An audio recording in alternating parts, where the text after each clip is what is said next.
Good morning and welcome to Morning Coffee with Brigid. I'm Brigid Burke. Let's see if you can see me a little bit better here. Let me move my light a little bit.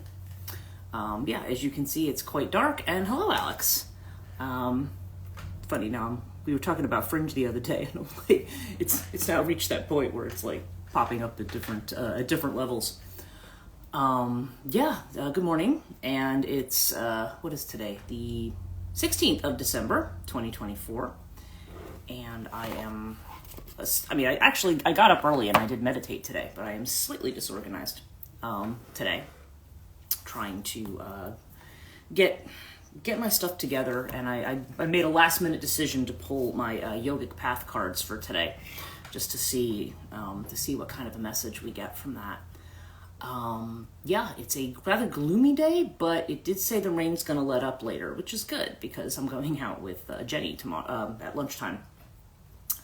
If you follow the Katonia live stream, I'm going to do a quick reel over there, just like maybe a minute and a half reel, but I'm not going to do a full live stream this week, I've decided, because there's just so much going on. I have papers I must start grading today, and the messages are already coming in about people who, it's an asynchronous course that I teach online, and all these people who said, oh, I didn't bother to look at the course until this day. I didn't realize there was going to be this much work. And I'm like, it's a college course. Did you think you were going to be able to do a mythology course in an hour? Like, I don't know. Maybe a lot of people thought, oh, I can just Google all this stuff and not do any of the work.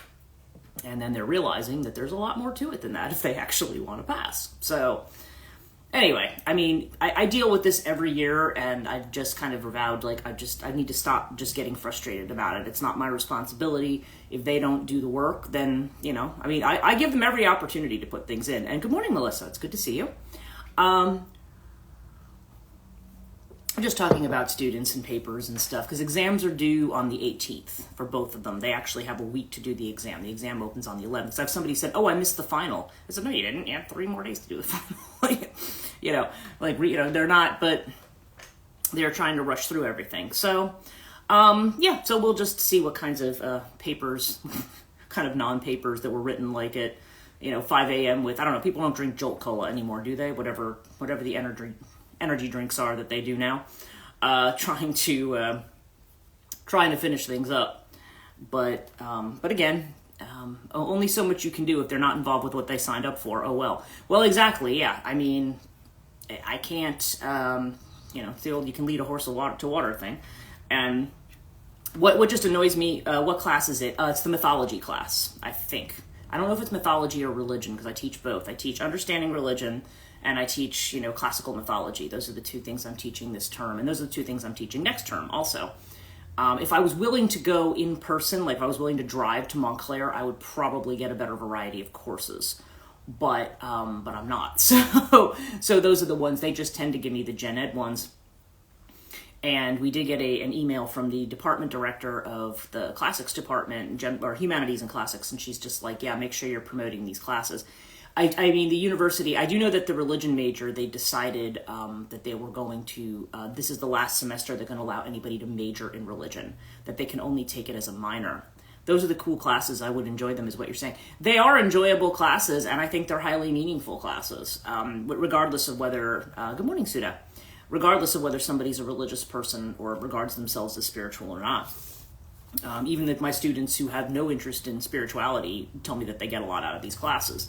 So, to me, it's incredibly, incredibly unfortunate. The university is now, I was talking to somebody, I think it was the guy at the post office. I was dropping things off, and I mentioned something about students, and he had said, good morning, Joanne. I had mentioned something about students, and this is the guy at the post office, and he was just like, he's like, you have students who keep in touch with you. I was like, well, no, I teach now. I teach, at the university. And he said, oh, what university? And I told him, he says, oh, isn't Montclair like a party school? I'm like, never was when I was there. Maybe it is now. I don't know. I can't. It used to always be like Kutztown and the ones like in Pennsylvania and stuff, which were the party schools. But good morning. So I don't know. I was like, I didn't know they had it. But Montclair's now got something like close to 25,000 students. It's an obscene number, and it's not that big of a campus. This isn't Rutgers, which is spread way out all over the place. It's spread out over over 3 towns really, to 2 worst towns in New Jersey, Camden and Newark, and then there's the New Brunswick College Ave campus for Rutgers, but Montclair has gotten some sprawl to it. I mean, even back I graduated from there in '94, and then even when I went back afterwards for like department lectures and stuff for the religion department while I was working on my master's, it was gaining sprawl then.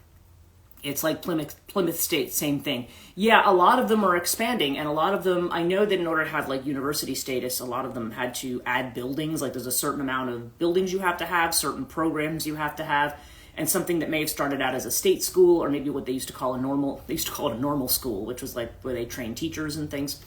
And I know Montclair originally was one of those, and then it became Montclair State College, and that's what it was when I went. When I graduated, I had the first diploma from Montclair State University, because they had expanded enough that they were now considered a university. And I think England's doing that too. It's kind of like there was the Polytechs, and then the Polytechs became the kind of thing. Now it's a state college, now it's a university. Yeah, it's happening all over the state. The Polytechs became universities. And they were really supposed to be kind of different purposes, but yeah, I don't know. There's probably more status or money available or something if somebody calls themselves a university. Maybe it's just in the market, it sounds more prestigious to say you have a university diploma rather than a college diploma. I don't know. It's the semantics of it is weird to me, but in any case, they are whoever is in charge. And the thing is, I'm seeing this in other places too. They're thinking, oh, well, business and hospitality, and I think they were saying, I heard Fairleigh Dickinson, which is where I used to be a librarian. I didn't teach there. I was a librarian there.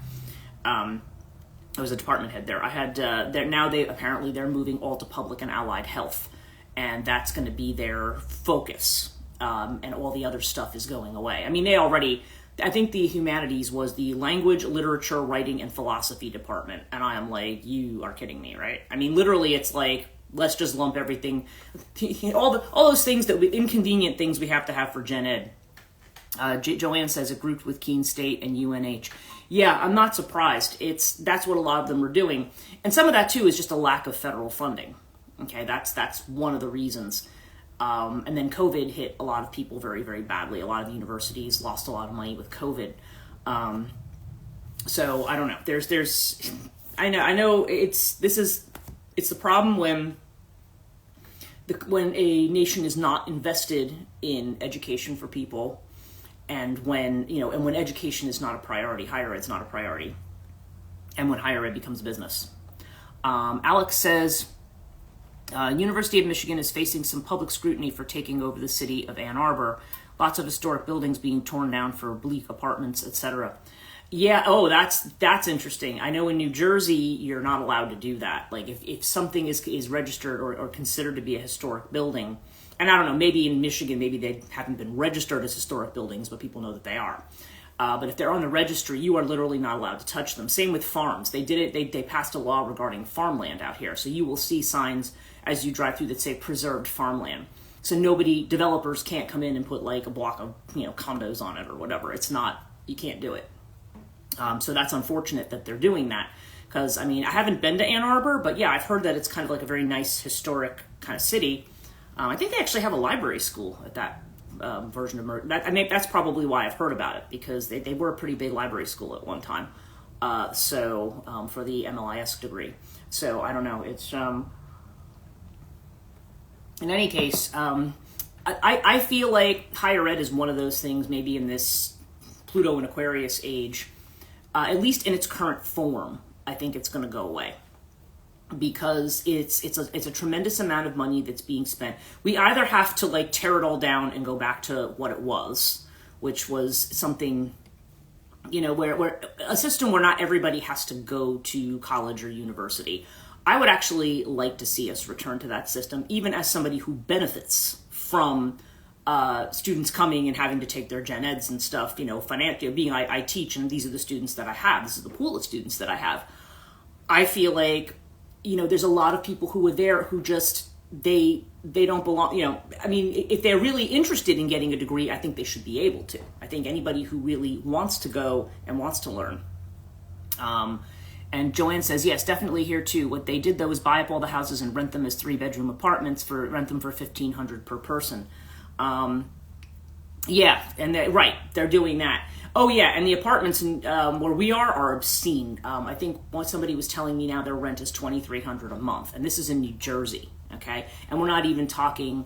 I mean, anything that's remotely close to a railway line that's convenient to New York City, you're going to be paying over $2,000 to $3,000 a month in rent. I don't pay that much in mortgage, although my mortgage, because of house insurance and taxes and stuff, does keep going up, unfortunately. Alex says, I would love a shift in higher education. Oh yeah, yes, yep, I believe it here is what Joanna's saying. Yeah, I mean, it's really, I don't see how its current form is sustainable. And I mean, I can't tell you how many meetings I sat in about, assessment and outcomes and models and so forth. And I'm like, this is just not, this is happening at K-12 as well. So I just don't, and that's a question that a lot of people ask. They're like, okay, if our education system is so awesome, like why are students coming to university and they can't read, they don't want to read, they can't read, they don't, everything has to be done. They can't think about things. It's too much trouble. It's too much, they don't have the attention span sometimes. Now, again, I'm understanding that some people maybe have specific disabilities, but generally the university will send me the form to say, yes, this person has these specific issues. So can you, work with them? And I'm very patient with people who have any kind of learning disability. Or any kind of thing that may affect their learning. If, they say, I don't know, whatever it is, like they have ADHD, or if they have, they're just they have difficulty with tests or whatever. That's why I always have my courses constructed to give people. Sorry about that. Poor connection. Wonder what that's about. That was, yeah, I mean, I have, I don't know. I give students plenty of time to do everything. And if they say to me, oh, professor, I can't get this in on time, I'm like, I always build some of that in. I'm like, yeah, okay, I know there's always going to be somebody who needs more time. So I say, that's fine. And I don't give them any hard time about it. I mean, a lot of times they'll write me like 10 pages explaining to me everything that's gone on the semester. And I'm like, it's fine. You don't have to tell me your life story. You can just take the time. If you need more time, I don't need you, it kind of almost reminds me, I mean, I always hate to bring up Dilbert now, but there was the one where like trying to call out sick and taking like a turkey and putting it in like a slingshot and like saying, don't be surprised if you hear my lungs hit the refrigerator. Like, it's like, you have the lengths that you go to try to let people know that, something's not right. Joanne, they have no accommodations. My daughter struggled. Here they did in 504. And good morning, Leela. You're one of the good ones, Breach. Thank you, Alex. Well, I've just been teaching for a long time. I'm realizing I've been teaching between grad school and regular university teaching, and university administration. It's probably, teaching, I think probably 21 years. I've been teaching for 21 years. Maybe even a little longer than that. Good morning. So yeah, I think it's been a really long time. So, and I do have colleagues who get very frustrated with the system and who want to do a lot of things. And people, like I have a friend who was like, I think she finally has stepped back from teaching after, I think she's almost in her 80s now, but she had, she was just getting so frustrated with things, and the students, there was like, the students didn't understand, like, why are you expecting me to do this? Why do I have to do all these assignments? Why do I have to do this? Up here, you can't find a great wage or career. Jobs went from 800 average to now 1,600. Rents from 800 to 1,600. People can't afford it. Yeah, that's happening everywhere. People can't afford to rent places, or you have to like live with like 4 other people to afford it. You drive 2 hours or you move is what, yeah, well, exactly. That's why I live out in rural Hunterdon County, because I can't afford a house. People were like, because I remember somebody saying, oh, just buy a house, close to the university. I was like, oh yeah, sure. I've got, over $1 million to spend on a house close to the university, because that's what they cost. And they're not even, they could be just these crappy little condos where you have the town to the train all the time, but they're on the train line. So, hey, location. I can't, it's very expensive, or you have to move to a place where if you're not spending the money in rent, you're spending it on, on gasoline or whatever. So yeah, it's just really, I don't know, interesting. But yeah, it's, so anyway, this is, what was I going to say? So yeah, so anyway, we can kind of struggling with that, and I'm a rather, saying 2 hours away now, you're close to Boston, rents, Boston, I can imagine rents are ridiculous, yeah. They're ridiculous everywhere, and I mean, I think it's, I'm not even sure what they are out here. I remember there was a time when people could rent an apartment in town for like $700 a month. When I actually first got divorced, my apartment that I rented in Clinton, and Clinton now has gotten very expensive. I think it was $775, including electric. Okay, it didn't include like, it didn't include, did it include heat? I don't think it included heat, no. It didn't include heat, and it didn't include, like cable. Well, it never includes cable and stuff like that usually. Unless you have like a furnished apartment or something.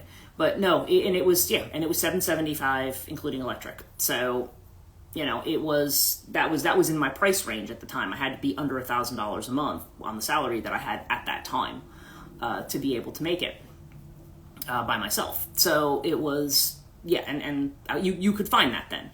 Now you can't touch anything for less than $1,500. And that's probably just a room. It has gotten very expensive to live in the Northeast, probably everywhere. Maybe if you move to the Midwest, it's cheap. I don't know. But, in any case, it is a little troubling to see the way in which the humanity, I mean, it's not a new thing. So it's not like I can say, oh, okay, like, oh, nobody saw this coming. I mean, it clearly, the humanities are kind of being pushed out of university, which ironically, it's like, right, because then university is just going to become a training school for certain professions. And that's kind of what's been happening for a while. And yeah, I mean, and so really the idea of a scholar is somebody who's there to learn to critically think and learn to think about life and learn to and have a time to explore new ideas, or potentially study abroad or do things like that. Rents in Florida, my friend said, are $2,000 range. Yeah, I mean, Florida's not cheap either. Florida used to have its cheap places as well. I don't know that it does now, depending, I guess, on where you are also. But I had, it's just, to me, it just doesn't, but again, this is why the ISFM exists. Of course, that's just very small scale. And, certainly at the moment, it's not a replacement for any kind of a degree, but it's just something. I wonder how many people are going to do that. Because I do know people who have done that even in this environment where they say, no, I'm not going to go to university. I'm just going to go get certified in this and that here and there and in these different places. I'm going to do the work and get a certificate and, show something. And, we know, and I think a lot of faculty are feeling that way too. They don't want to, we were talking to Joanna yesterday, and you'll have to turn ISFM into a commune. Yeah, right. Yeah, right. Yeah. Oh God. Then it's gonna seem like it's a freaking cult or something. Could you imagine? It's like, yeah, I don't know. I don't think I wouldn't. It's like that could be interesting. But it would be. But yeah, it's very much. A lot of the professors, like, we were talking to Joanna Matlock yesterday, and, she was talking about trying to grade for her class, and she frequently, myself, and a couple of the other professors the Viking breed, yes, I'm down.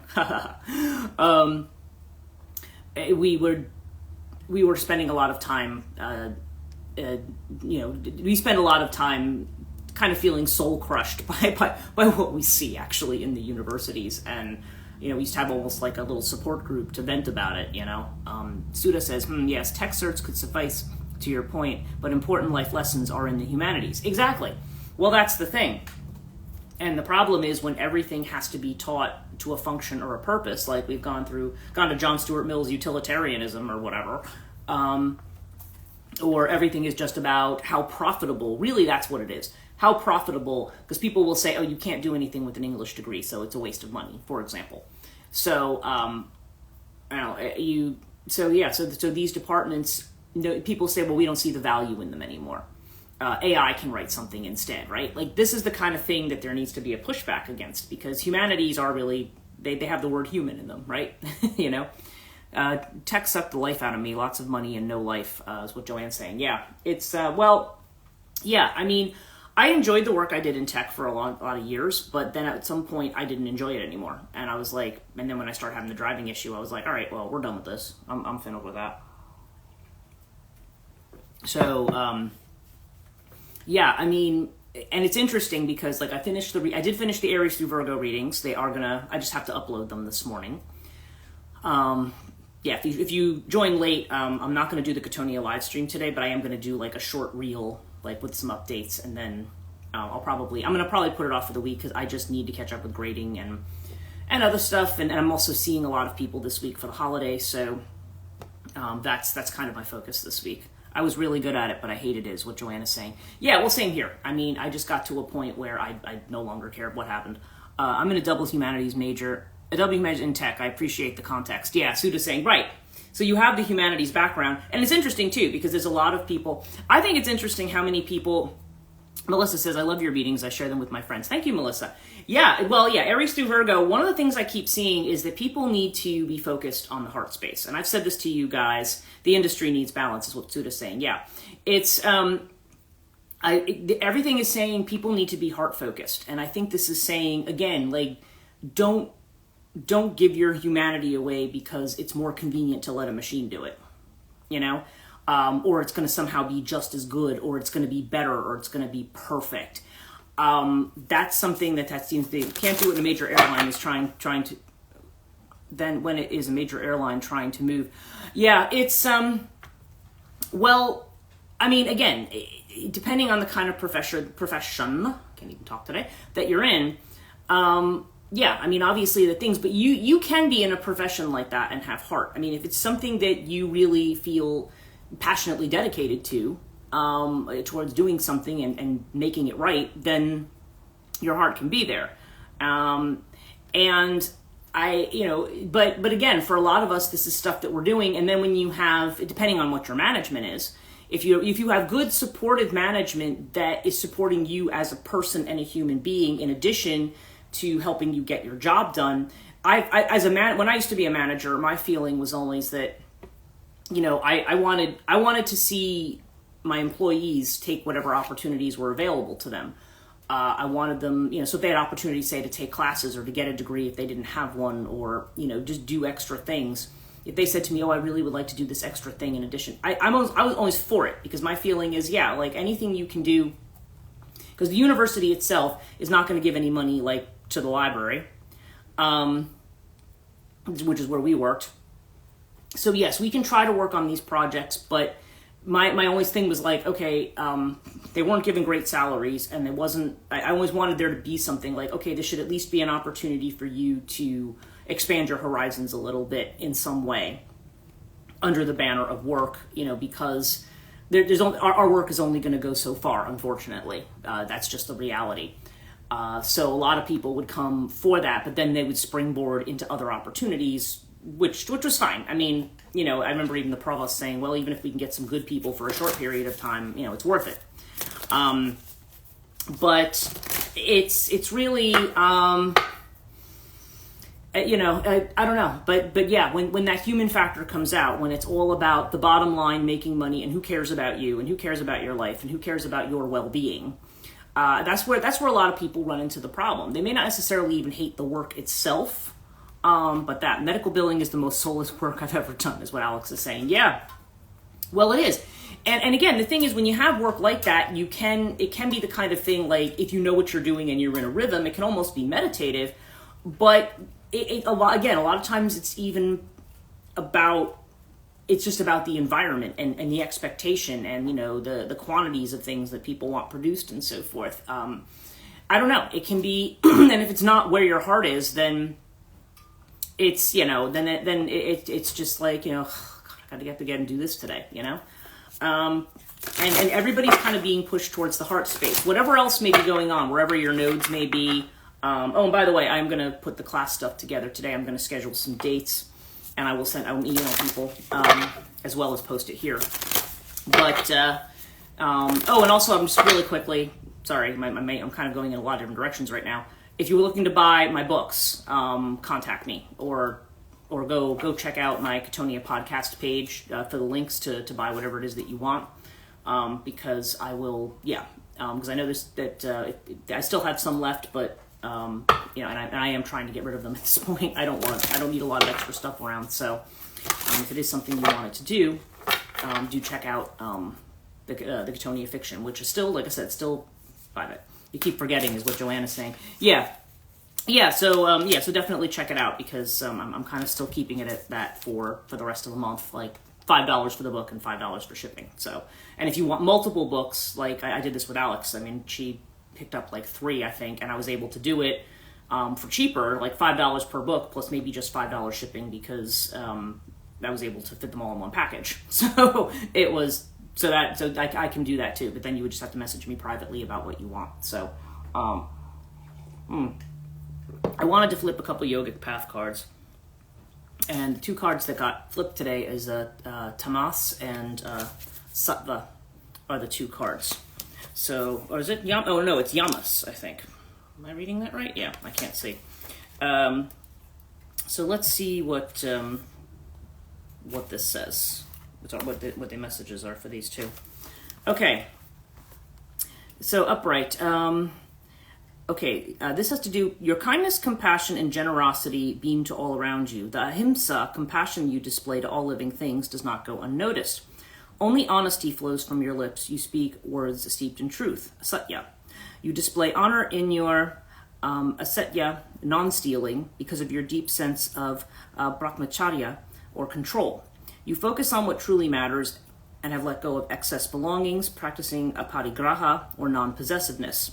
Continue shedding all that doesn't serve you as you blossom closest to your higher self. Oh, the cards are cool. Yeah, these are really beautiful cards. And this one, so this is about kind of being in that space, again, being in that heart-centered space, being in that love space. The first one looked like Earth, Wind, and Fire, the band, but I didn't have my glasses on. I guess it kind of could, right? They were rather colorful in their presentation. Continue shedding all that doesn't serve you. Okay, so that to me is kind of the continued process of heart opening and shedding what doesn't belong. Moon is in Cancer today. So with the Cancer moon, emotions could be a big focus right now. Sattva is, let me find the page for that. That's an Ayurvedic thing. Let me find there we go. Okay, yeah, and here's the card for those who want to see it. This is purity and clarity. Purity, one of my least favorite words, but I understood what they mean. You have let go of the things that were holding you back and are reaching deeper levels of clarity. And Mercury's just gone direct, speaking of clarity. Maybe you've cleaned up your diet, home, self-care products, relationships, thought patterns, career goals, or life outlook, and are now experiencing joys that come with purity, Sattva. The space you have created is allowing greater gifts that are more aligned with your truth to present themselves. Continue on this path toward clarity, shedding all that no longer serves you. This is like almost a similar message. When your body becomes pure, your thoughts in life will reflect that. Bring Sattva into all that you do, and your path will continue to come more clear. Pie, husband, daughter, everything but my cat and bird. It might be Yogic Path, if I heard correctly. Oh, sorry, what deck is this? Yeah. Yogic Path by Sahara Rose is the name of the person who does it. This is the book that goes with it, but it's called the Yogic Path. This was gifted to me, actually. And okay, so what is this about? So when they talk about purity, I think they're talking more about purifying. And I don't want to go into my little spiel about how I feel about the concept of purity. They are pretty. Here's Krishna at the bottom of the deck.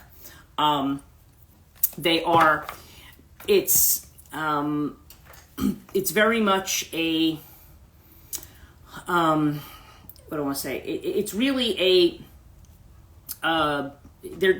when they talk about purifying, they're really talking about emptying, and this need to empty our space to make room for the new. In other words, new ideas and clarity about where we're going. Lord Krishna looks lovely. He really does. There's these are all really beautifully done cards. I have some. They have some interesting ones. We have a. Where is it? I just passed it. That's interesting. Oh yeah, nice Ganapati Ganesha here. You love that color blue. Yeah, like I said, colors are very, very vibrant in this. And they are kind of like collage type things, but they're very, very vibrant. So right. So there's this sense of emptying out. And I have been getting a lot of messages, just even, the Azrael messages and so forth are all about like, ending things, finishing up, clearing out clutter. There's, as we need to tie up, well, it's kind of like you're moving out of the house and needing to clean everything out, so that either you're moving into a new space or you're making the space clean to put something entirely new in there. Oh, the Ganesha just got lots of trinkets on his altar this week. Yeah, I have like 3 or 4 Ganeshas around, but the ones on my altar are put away now. Because, well, if you're in my house, there's a lot of boxes around. I look like I'm in the middle of a move. Although, it was funny. This checks out, clearing out the loose ends. Right. Clearing the loose ends, but also mentally. And so I feel like this is also a period where, I guess, where we might be going through a lot of stuff emotionally. And you may find that. I mean, and this is the time of year where people do tend to go through that. But like I said, also with this moon in Cancer, you tend to go through things, and as we go through this kind of stuff, it's because we're clearing out. It's kind of almost like you're going through the boxes and looking at the stuff, And end of the year, yay, yeah, exactly. We kind of have that milestone, people start making resolutions and things. I don't usually do that, but usually January ends up becoming a month of some austerity for me, because I've overdone it usually in December. So it's that. Okay, so here's our Zen reading, our Osho Zen reading. So yeah, we've got the Chariot card first, the awareness card. So right, we're all coming into an awareness. I think a lot of us, certainly if you haven't yet, you will be soon coming into awareness of where you belong and what it is you really need to be doing. And this is coming from, we have we have the Empress card, the creativity. And so it's coming from the space of what wants to be expressed through us, what we may be creating, what speaks to the heart, right? Okay, so this is the space that it's coming from. It's also a very strongly feminine energy. It's Taurus energy, but it's also very feminine. Empress, of course, is kind of like divine mother energy, if you want to look at it that way. To the point of saying, the feminine is coming in and what we're doing with the feminine. The external feeling of which we are aware. And this card, I swear to God, this card comes up at least once a day, and that is the Ace of Pentacles. That is the maturity card. So yeah, and it's that juxtaposition of maturity, which has to do with experience, on an ace, which is about a beginning, right? So this is a new path, new security. For some people, this can be very literal. It can be new job, new money, new situation that makes you feel secure. But that's the thing. You are, you are starting a new beginning from a place of maturity and from a place of awareness. And you are aware enough of yourself. It's funny. There's always the talk about how we hide from ourselves, right? How we hide who we really are. I can say just from a personal standpoint that this is the year when a lot of the things like that were mysteries in my chart became, they were revealed. They became apparent. And, and so now, with these being revealed, it's like, now it's like, okay, now that you have the awareness, now you're going to start again with that knowledge and with that experience that you did not have before. Okay, so there's that. And again, there's this idea of what is being created here. What do you want to express? Goes back to our whole conversation about the humanities, right? That's why I want people to create things. That's why I want to have a project, even though I know a lot of people say, well, I don't have time for it and so forth, because I'm saying, no, you want to take this information and not just intellectualize it. You want to find a way you want to express it in some fashion. Because otherwise it's just another class that you've taken that's kind of gone by. The idea is that you take something and you do something with it. And again, it doesn't have to be anything, like I said, we're not like all like Picasso here or whatever. It's not like we have to create masterpieces, but it's just, or what the art world might see as a masterpiece. It might well be a masterpiece for you. It's just, we need to do something that allows what wants to be expressed through us. And that can be a lot of different things. It can be the wounds that we have. It can be other experiences we have. I think we were talking the other day, Alex, about at yesterday's thing about experiences, right? And about how experience can inform creativity, which is kind of interesting because that is kind of the thing here.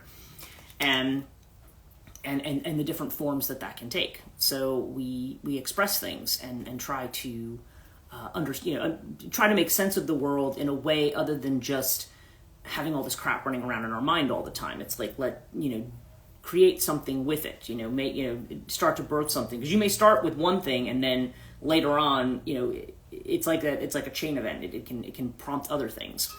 It can prompt, as I find that as I do art in particular, because there's a number of people who are doing both art, poetry, and things like that for their projects. It's like that art can propel us forward. I mean, it does it in unexpected ways. When I start to do a watercolor, it can be a watercolor of something, I don't know, not anything profound. It could just be, of a sunrise or something like that. I tend to like nature themes when I paint. But as I'm doing it, it's just like I find something else kind of comes out. Absolutely, very unexpected is what Alex is saying. Yeah, something else comes out. So it's not just an exercise in like, oh, I have to slap something together or whatever. It's like it actually, when you pay attention to it, you can find a joy in the process. You can find something in it just the process of doing art. Because again, it's kind of like what Alan Watts says about dancing or about a piece of music. The goal is not to get to the end. The goal is to be in it. It's to be in it. It's not to be, another thing another box you want to check off that you're racing towards. You want to be in it. It allows you to be in it, and when you're in it, then you're actually in life. It's like one of those concepts that's hard to put into words, but you understand the thing. Yeah, and so what's it telling us? Innocence. We have the Sun card, coming back to innocence, coming around to taking that new perspective, right? But our outcome is still the fighting card. I think a lot of people are still fighting. They, for whatever reason, it's interesting. Yes, being in it and noticing that feeling is so different than just trying to push work. Right, because this is not about, oh, how much money am I going to make on this? Is this going to be out at a certain time? I was talking to another friend whose partner is creative, and one of the things that this person has found, like they were doing their creative work as their job, and then ended up taking a full-time job that not connected to their work. But they found that when they took time out to do their work, they enjoyed it more than when it was like, okay, there's a pressure to do this so that I can make money. There's something about doing it. I mean, because we all talk about wanting to do the things for a living, and it's great if we can. But sometimes our creativity doesn't want to be tied to production, but we also think that things that are not tied to production and finance somehow have no value. And the value is that it helps you come into awareness of yourself. This is part of, we're saying, we're on this journey, and it's like, okay, but this is part of how this is uncovered. Not just for ourselves, but in terms of what we're seeing for the collective. So it's very interesting where that is going. Let's see. So let's see. I'm going to do a Between Worlds reading here, just real quick. I'm just going to pull a couple cards because we have like 5 minutes left of the live stream. So, and then I will get off onto my own mini list of what I've got to get done today. Again, it's a day off from clients, but this is interesting. Okay, so it seems like 3 cards keep wanting to pop out. I'm only trying to get 1, but I always end up with 3. So the first card we have is security. Okay. And the keywords here are, it says, a group of eggs nest snugly inside a nest in the shape of an infinity symbol. Oh, there you go. There's your lemon skip, right? It's a good time for bonding, for securing material and emotional resources for yourself and others. Place yourself in spaces that support you and protect others. There's a compounding richness in honoring both your own needs and tending to the needs of a collective. All my eggs in my basket. Yeah, right? And then we have the Universal Spirit card. Okay, that's the next one that's coming up. And let me see if I can... Universal Spirit. Here we go. The Universal Spirit is the holy, unnameable energy of possibility. That's like that Empress energy. Neither form nor formless, it flows through everything. This card is an invitation toward its guidance by way of spiritual practice or creativity. Enter the domain of the soul. Tend to the soil, address wounds, engage contemplative prayer, honor your lineage. Here there is nothing to hold on to. The ego can relax. Release identities and narratives that don't define you. The truth is that you are already free. This sounds a lot like yesterday's conversation, doesn't it? Oh, I love that card. Yeah, it's really pretty, isn't it? Yeah, it's this idea that we are... Right, this is about letting certain things flow through us. The ego does not have to be doing something all the time, okay?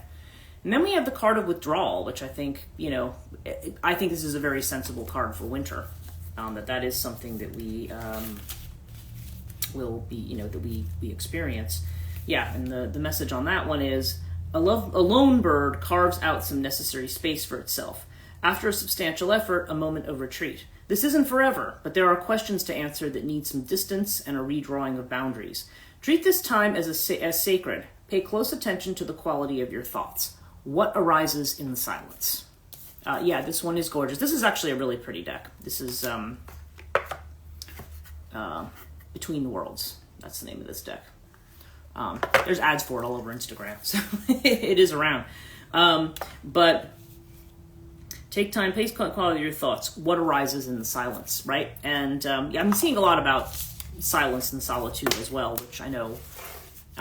I always, when I do these live streams, I'm always trying to not repeat topics or not talk about the same stuff over and over again, but some themes do kind of repeat. God's, how much retreat do I need? How much retreat do I need? I want movement. Well, you know what it is? We're in a period of retrogrades, and Mercury has gone direct now, but Mars is still retrograde, and we've still got, I think, Uranus retrograde, Jupiter retrograde. Saturn is direct, Neptune is direct.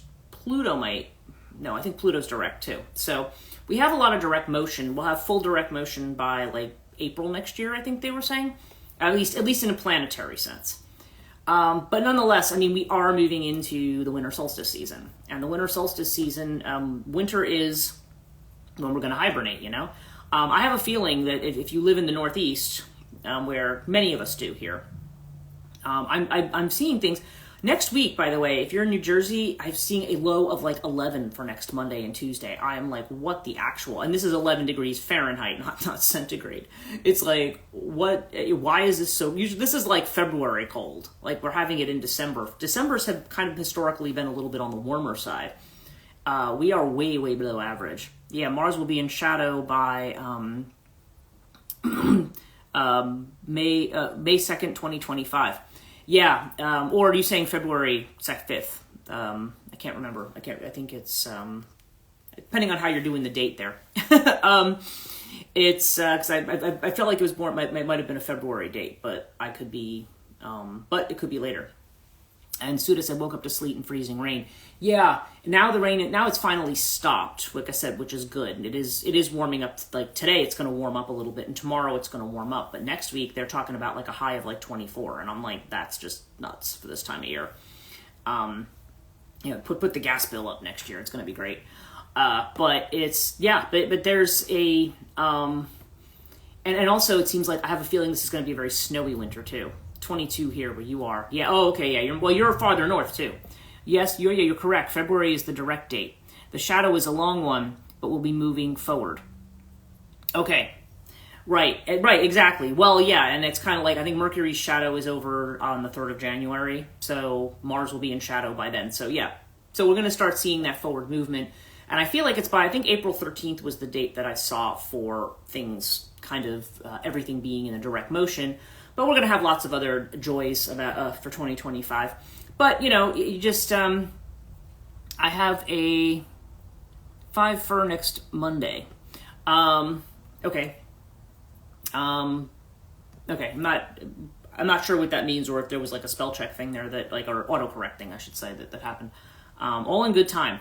Right, again, you kind of have to just deal with things one day at a time. But this is a hugely transformative time, regardless of what you're doing right now.